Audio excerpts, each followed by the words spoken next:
And the moment he said that, and he kept talking, and I just kind of faded away from him for a few minutes, and I just saw that I saw a potential that I could actually do this. So something opened, and Yeah.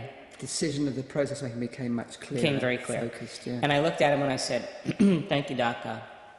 I've made my decision. I'm leaving the hospital."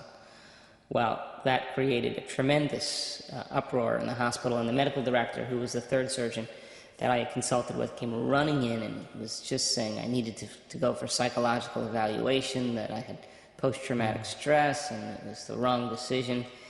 And my father, who was a simple man, just said to the doctor, "Hey, he knows exactly what he's doing. Don't worry." And so then I left. I left the hospital, and I thought, now I have to create a game plan if I'm going to heal this body of mine. And so the principle that I lived by at the time was the simple saying, the power that made the body heals the body. And I kept saying it to myself, the power that made the body heals the body. And I started thinking about that innate intelligence that keeps our heart beating and digests our food and creates such magnificent order in our body, and at the same time orchestrates so many functions and gives us life that most people never take the time to really acknowledge. And Just want to try and go back a little way. So when were you first aware of this kind of power of the body, that the body has the power to create and to heal? Because that's a big realization to have for a young person. Well, a lot of the principles in alternative healing have to do with trusting that innate intelligence. It's a chiropractic principle, but it's a principle in acupuncture. It's a principle that there's a life force that is a giver of life, that has an intelligence. It's a conscious intelligence, and that it orchestrates so many functions that happen on the subconscious level. Now, I also was licensed and certified as a hypnotherapist, that I had studied while I was in school many hours of hypnotherapy and had a private practice, and I saw amazing things when I worked with people, from healing of rashes to stop smoking to addictions to sexual dysfunction. I saw amazing things, and just the power of the subconscious mind was a very real thing for me, because I saw that when people tapped into it, it could do things that the conscious mind couldn't do. Now, I didn't have many experiences of that. I had seen the experiences, and I had counseled people them to have their transformations, but it wasn't really real for me.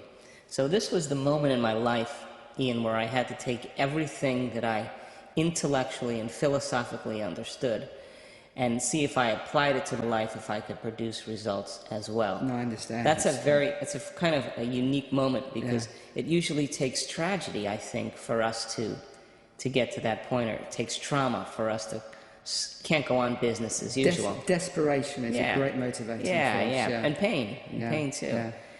So I knew the power of the subconscious mind. I had seen it. I believed in that intelligence that gives life to the body. And I was young enough and simple enough, and at the same time fearless enough, to be willing to roll the dice. Yeah.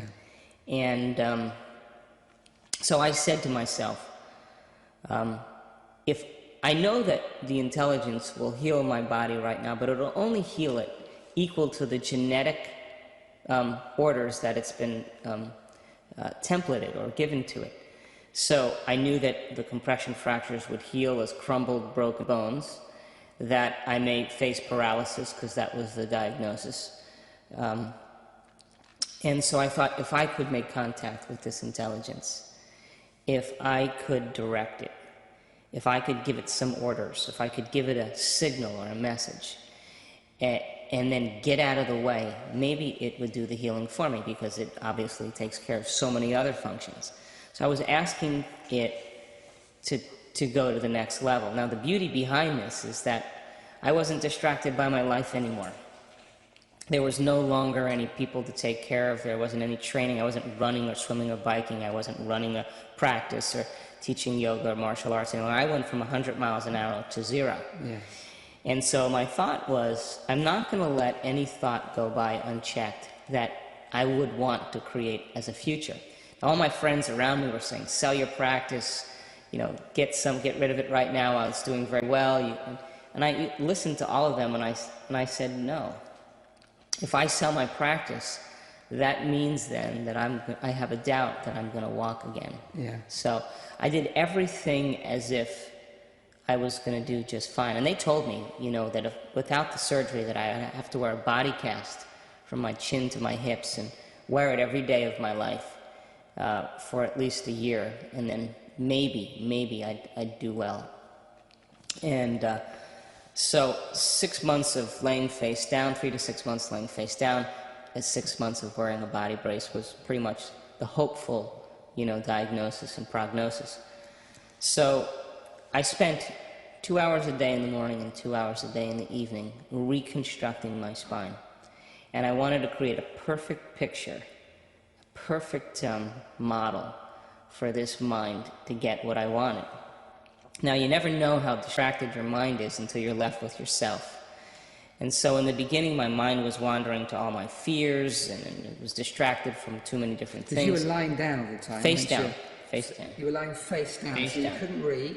Couldn't do anything. You could listen to the radio or something like that. Yeah, and I could turn my head and, so you were left really just with what was going on in your mind. Yeah, and I had to put a pillow under my chest because the way the vertebrae had broken, they compressed in the front, so they were concerned that the forward bending would push the bone fragments further into the cord. So I had to prop myself up with a pillow and lay face down with my arms behind me. So it was kind of an unusual position to be in, but I got used to it after a while.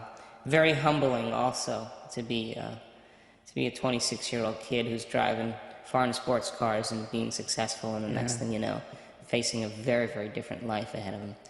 So 2 hours a day, morning and evening, I would reconstruct my spine, and it was perfect. It was with the intention that I wanted this subconscious mind to know what I wanted. Now, if my mind wandered to some extraneous thought, I would start all over again. Yeah. And in the beginning, it was very tedious and very frustrating. But what happened was, the more I did it, the easier it got. It's like meditation, where people that have tried meditation, and you start, your mind wanders, and the whole thing is bringing it back. Yeah. It's a very similar process. It's the exact single-minded process in meditation. Yeah. And so what I didn't know, that when I was doing it, that the more you do anything neurologically, it causes nerve cells to wire together. So I was creating a new network of neurons to reflect my future, what I wanted. And the more I did it, the easier it got. And then there came a day where I was able to do it all the way through without being distracted. And that's an incredible achievement. So what you're saying is you could keep for like 12 hours or whatever, 15 hours, of focus just on one thing without your mind going off. Well, it was 2 hours. It was 2 hours, two solid hours. What happened was, it started to get, was able to do it in less time, and I was able to do it clearly. And when I finished it for the first time without being distracted, the best way I could describe it, it was like hitting a tennis ball on the sweet spot. It was like hitting a golf ball right on the nose of the driver. Right. It was a solid, complete, solid feeling. And the moment that happened, I knew that I felt like something happened. Now, I continued doing that, and as I continued doing it, it got easier and easier, so I was doing it in less time. So then I started thinking about doing things I'd love to do, like sit up and eat lunch, like use the restroom, sit on the toilet, watch the sunset. I was contained. And so what I didn't know that I was doing at the time is that I was rehearsing mentally and preparing my body for the experience ahead of the actual experience. That my brain and mind were changing and my body was changing as a result of my internal process. And there's enough research now to show that that's in fact absolutely possible.